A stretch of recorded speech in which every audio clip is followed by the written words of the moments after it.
Assalamualaikum warahmatullahi wabarakatuh. Tabibun. Yang terhormat Bapak Febrian Eko Saputra, SMMSM, selaku dosen pengampu mata kuliah Manajemen Sumber Daya Manusia. Sebelumnya, izin memperkenalkan diri, nama saya Melisa Alivia dengan NPM 22411006. Ini kita akan membahas mengenai seleksi dan penempatan.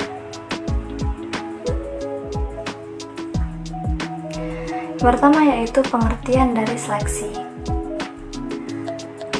Seleksi merupakan suatu kegiatan sumber daya manusia yang dilakukan perusahaan setelah kegiatan penarikan dan merupakan kelanjutan dari rekrutmen untuk memadukan antara pekerja dengan pekerjaan dan di mana keputusan mengenai siapa yang akan menjadi pegawai atau karyawan baru dari suatu organisasi.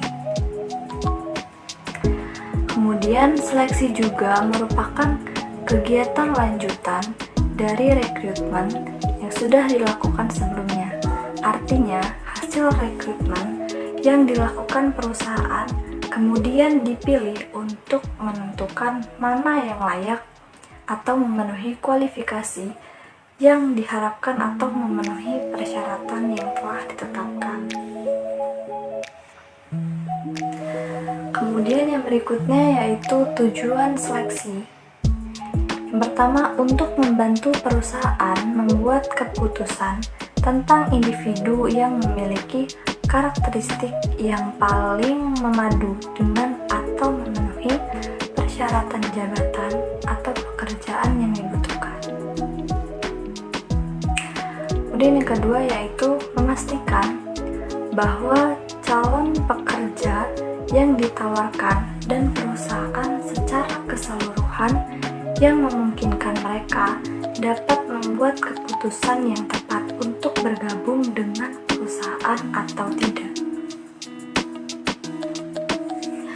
Kemudian poin berikutnya yaitu mengenai tahapan seleksi. Pertama yaitu mengumumkan lowongan. Hal pertama yang harus perusahaan lakukan adalah mengumumkan tentang adanya lowongan tersebut. Biasanya pengaturan proses seleksi ini dilakukan oleh bagian sumber daya manusia di perusahaan. Kemudian yang berikutnya yaitu meninjau data pelamar dan melakukan screening awal. Meninjau data-data kandidat yang terdapat pada cover letter, CV, portofolio, maupun resume. Di tahap ini, perusahaan akan melakukan eliminasi pada kandidat yang tidak memenuhi kriteria. Lalu berikutnya melakukan wawancara.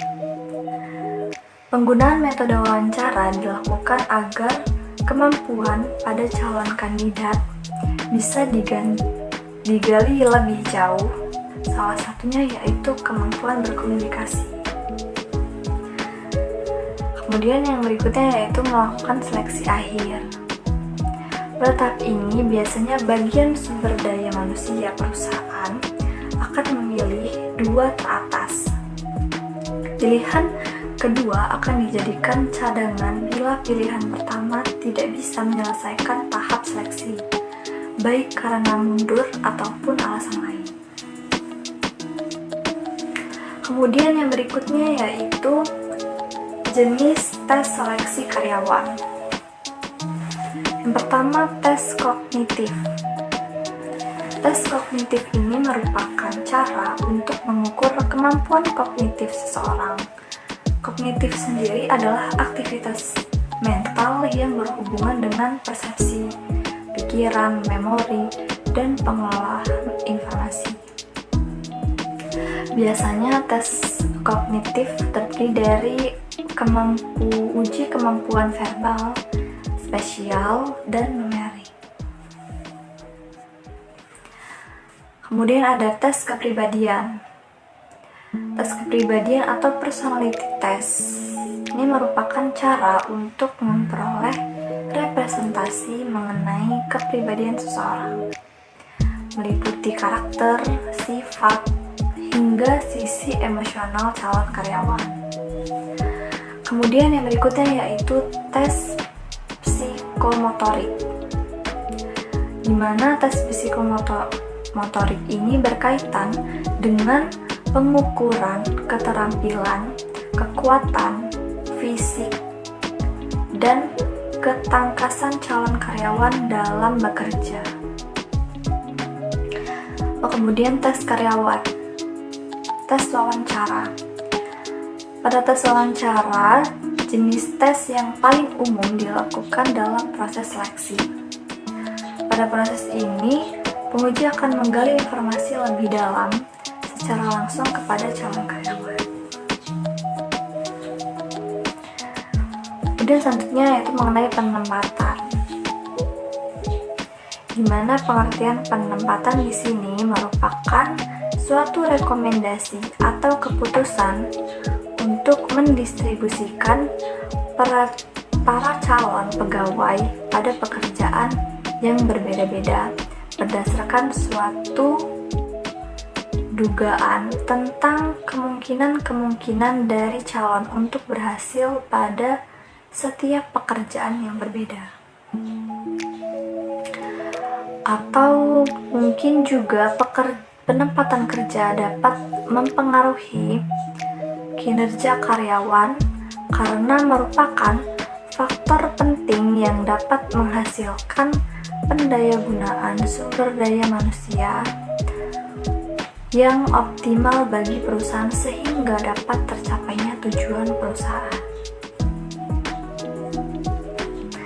Kemudian yang berikutnya yaitu prinsip penempatan. Yang pertama yaitu prinsip kemanusiaan. Prinsip yang menganggap manusia sebagai unsur pekerja yang mempunyai persamaan harga diri, kemauan, keinginan, cita-cita, dan kemampuan yang harus dihargai posisinya sebagai manusia yang layak, tidak dianggap mesin. Lalu yang berikutnya yaitu prinsip demokrasi. Pada prinsip ini menunjukkan adanya saling menghormati, saling menghargai, dan saling mengisi dalam pelaksanaan pekerjaan. Kemudian prinsip the right man on the right place, di mana prinsip ini penting dilaksanakan dalam arti bahwa penempatan setiap orang dalam setiap organisasi, yang berarti bahwa penempatan setiap orang dalam organisasi perlu didasarkan pada kemampuan, keahlian, pengolahan, serta pendidikan yang dimiliki oleh orang yang bersangkutan. Kemudian yaitu prinsip equal pay for equal work, di mana pemberian balas jasa terhadap pegawai baru didasarkan atas hasil prestasi kerja yang didapat oleh pegawai yang bersangkutan. Kemudian yaitu prinsip kesatuan arah. Prinsip ini diterapkan dalam perusahaan terhadap setiap pegawai yang bekerja agar dapat melaksanakan tugas-tugas. Dibutuhkan kesatuan arah, kesatuan pelaksana tugas, sejalan dengan program dan rencana yang digariskan. Kemudian prinsip kesatuan tujuan, di mana prinsip ini erat hubungannya dengan kesatuan arah. Artinya arah yang dilaksanakan pegawai harus difokuskan pada tujuan yang dicapai.